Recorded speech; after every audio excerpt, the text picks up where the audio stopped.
Hello everyone, this is Andrew McNair from SWAN Capital with our June 2024 SWAN Report. In this month's video, we're going to discuss some recent headlines that influence the financial markets, but I want to share with you some of our perspective here at SWAN Capital on all of these developments that you're seeing in the headlines, and I want to translate it to what it means for you in your retirement, what it means for you in your retirement portfolio. So please stay tuned at the end of this video for a required disclosure statement.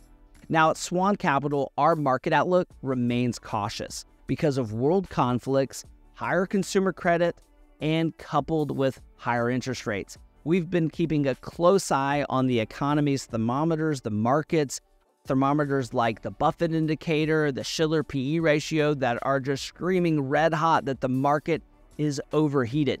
But let's jump into our report for today. The GDP, the gross domestic product of our country, actually had revised numbers. It had to be revised down to 1.3 from the reported 1.6%. So that's not good news for our domestic economy.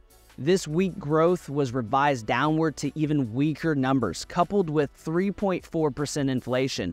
And personal income that's not keeping up with spending has really led us to a pretty glum mood, yet the market keeps on pushing forward.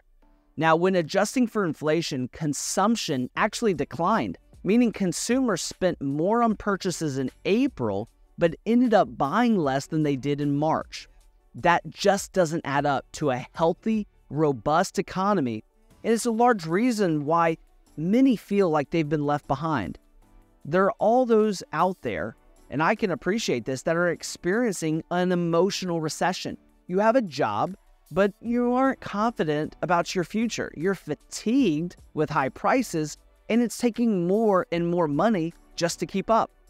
See, the elevated inflation that we're experiencing that's been around for over 3 years has really started to take its toll.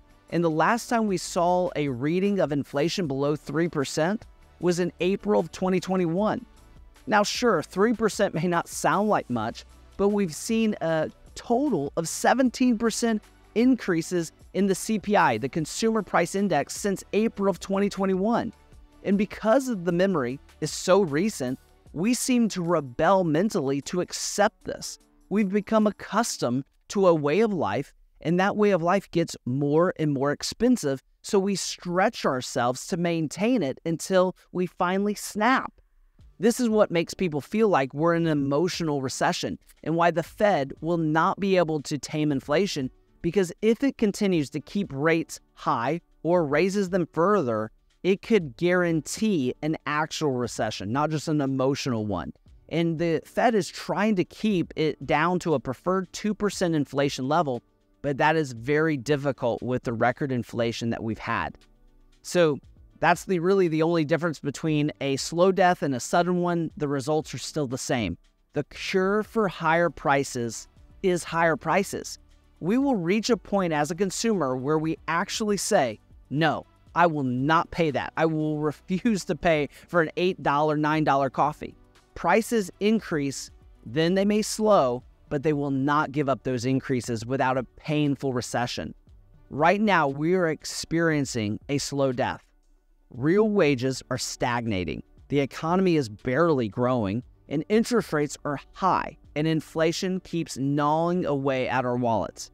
We can't seem to get past inflation because we know how it once was.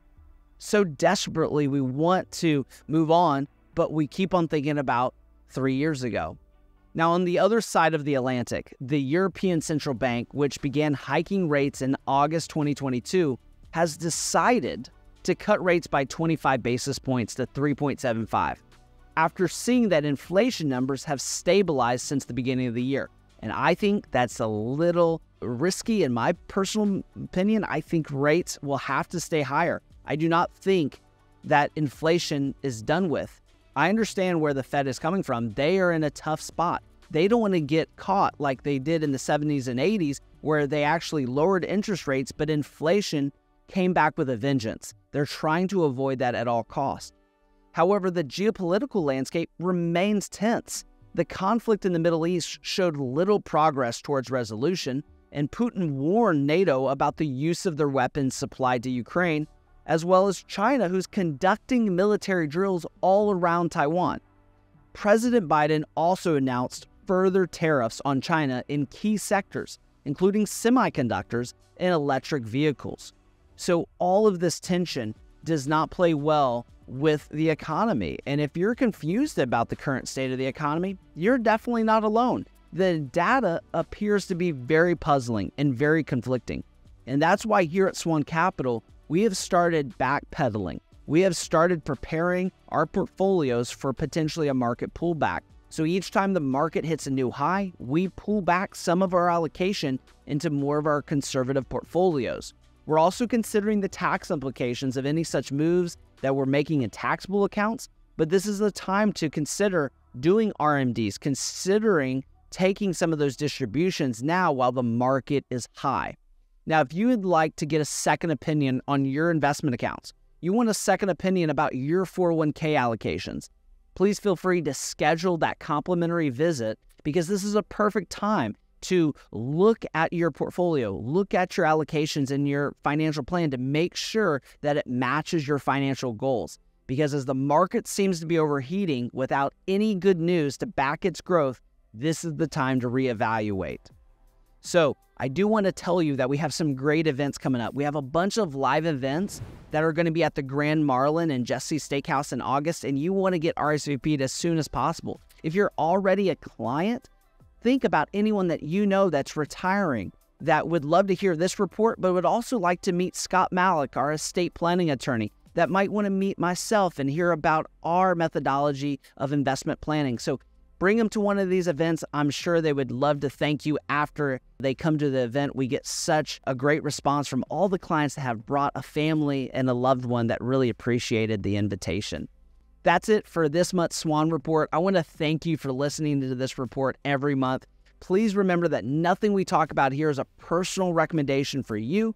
If you have questions about your personal financial situation, please do give us a call at 1-800-848-8768. That's 1-800-848-8768, and we'd be happy to talk to you soon.